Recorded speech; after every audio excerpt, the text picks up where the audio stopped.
Hey there, Russell Traders. David of TradingFibs.com to bring you the daily recap for June 5th, 2013. Quick disclaimer that these videos are for educational purposes only. Please, when trading, especially with real dollars, please seek financial advisement. You will lose money in the market. It's just a matter of how much you keep your trade management at a loss. Please make sure that you have some type of solid trading plan before you ever place a trade on the market, including a stop. Digging right into our four major indices today, the ES, the YM, the NQ, and the TF. All four major indices really coming under within that first 45 minutes to an hour underneath that 25-minute open range, which serves as a boundary for my trading style. As you can see, a little bit of a choppy action for the first part of the day. I tend to lose more money in that first half hour than any other part of the day. So keeping my entries to when price action comes under, following with targets downside. I guess I got my wish today, posting on my Twitter account this morning, wishing we would have a day just like yesterday. We had about another 120 tick drop from the top of the open range down to the Fibonacci daily target of 967.6, which really held up most of the action of the day. It's always helpful when all four major indices are in same traction.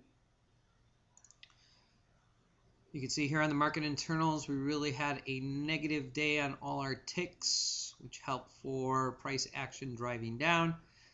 Our market breadth just getting worse throughout the day, starting out around 1.5 to 1, 2 to 1, and coming all the way down to end up at almost 8 to 1 on the NYSE and 5.5 to 1 on the NASDAQ. AD line started out with a little pop up above, still in the negative, high of negative 253 to a low of negative 1328.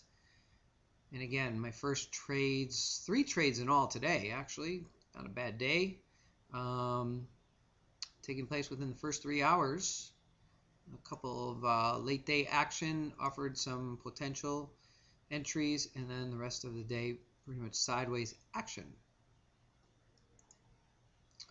Looking at our 6 charts here, our top 3 representing my 25-minute open range with Heikin Ashi candles, range charts, and EMA, exponential moving averages in the top 2 right charts. And on the upper left, a 5-minute bar. My bottom for support of where are the major players, support, resistance, and pivot lines. Never got catching the daily gap, but we sure did drive down to the weekly S1, monthly pivot, and Fibonacci line. My first trade coming at about 40 minutes post the market open was the first opportunity, which drove down all the way to weekly S1.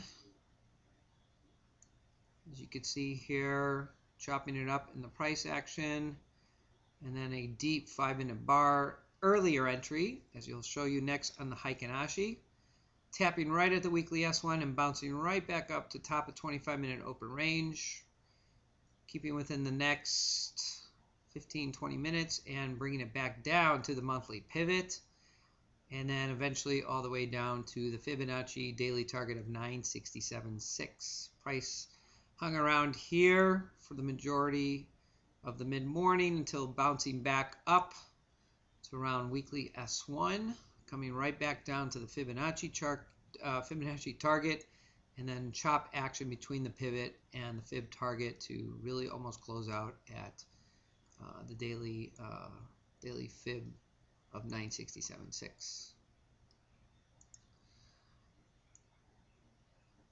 In synchronous with Fibonacci, in synchronous with the 5-minute bar, getting the earlier entry.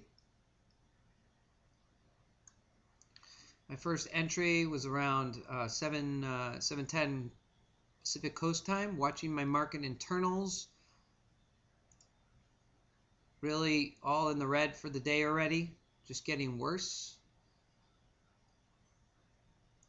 So price action with entry and driving down to daily S1 being my first trade of the day. As you can see, I had a 534 EMA crossover already that happened inside the range. And price action coming down for a nice 50 tick drop.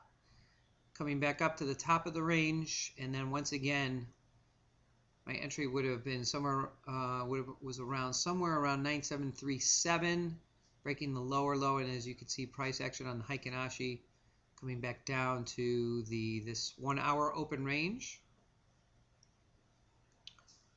and then coming down even further. As you can see, the option to remain in the trade here, as 534 never, the 5 EMA never crossed the 34 EMA and came down all the way.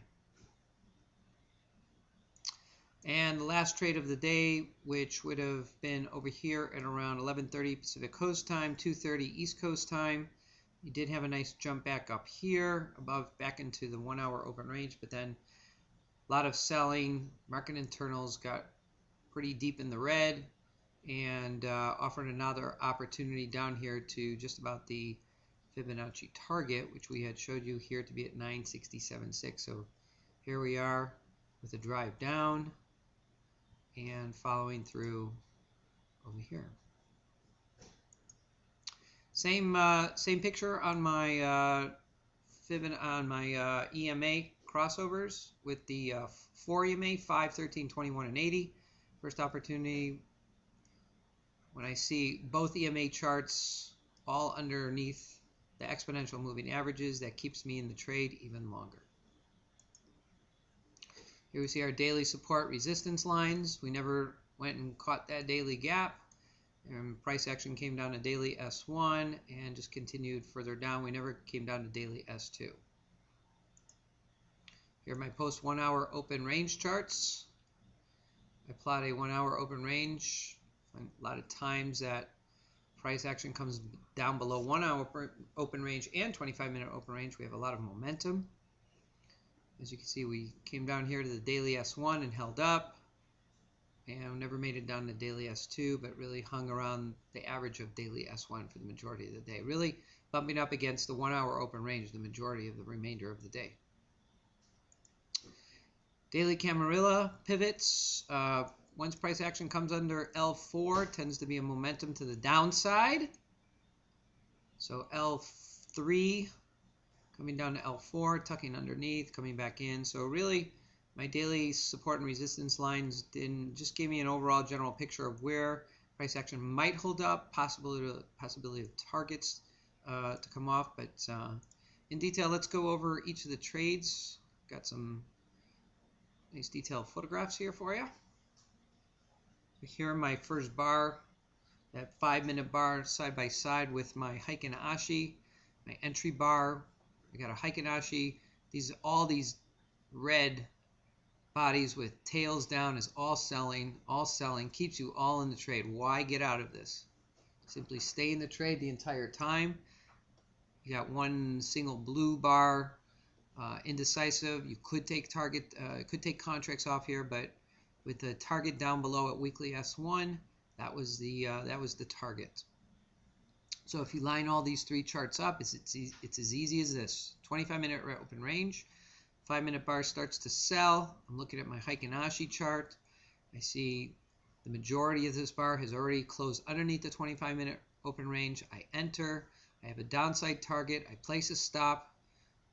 Wherever that comfortable stop is for you, it can be at the top of that bar. It can be all the way up at the top of the 25-minute open range if you're willing to risk that, or you can simply keep it at the 25-minute open range low.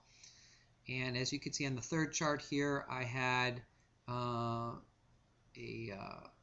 sequence of both EMA being under, so 5 under 13, 21, and 80, so both positive sell signals and just keeping me in the trade all the way down to weekly S1. So a really nice 40, 50 tick drive there. Trade number 2 for the day was once again price came back up to the 25-minute open range. The EMA crossover, I would not have gotten in until at least I came under the low I had it previously. But again, I had a 5 under 13, under 21, under 80, which again drove all the way down to the weekly pivot. on my 5-minute bar here. So EMA crossover, could have entered here, all solid red bars, tails down. Again, I might have waited a little bit longer to gotten in and wait till I at least took out the low here and drove it down to the monthly pivot. Option was to get out here at the monthly pivot or to take contracts off as price did eventually bounce back up. Another reason to have maybe stayed in the trade is because you had never crossed the EMA line here. Both on the 4 EMAs and the 534 EMA would have kept you even down further to the fib target. In addition to that, I had a Fibonacci target line set up, the EMA crossover right up here.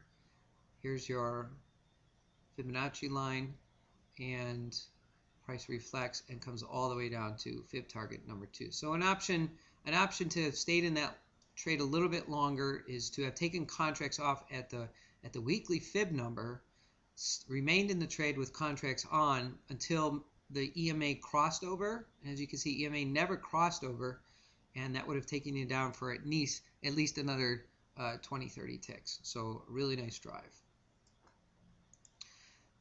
The third and final trade of the day, trade number 3, which ended up being somewhere in the late morning here on the West Coast.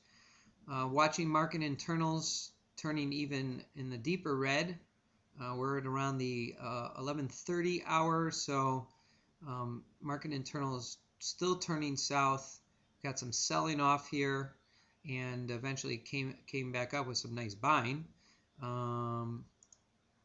So short opportunity presented itself with deep Heikin-Ashi red tails coming back down to the fib target. I got a crossover on all EMAs, crossover here on the EMA, and a target of 967.6. So the Fibonacci target really supported me today as the downside target. I was looking eventually at weekly S2 as the ultimate target.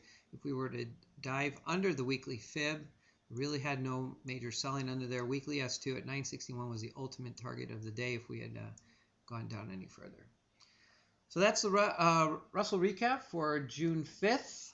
I can't tell you what's going to happen tomorrow. I only trade what the charts tell me right in front of me each day. I match my market internals. I use my 25-minute open range, line it up with my Heikin-Ashi, 2 charts. Anything else is just supplementary for where our possible major sellers, buyers, and lines of defense. As always, please always make sure that when you trade with a stop, have a trading plan, and please make sure that if you are trading with real dollars, as always, seek financial advisement before placing a trade. That's it for today. Hope to see you all again tomorrow. Have a good one.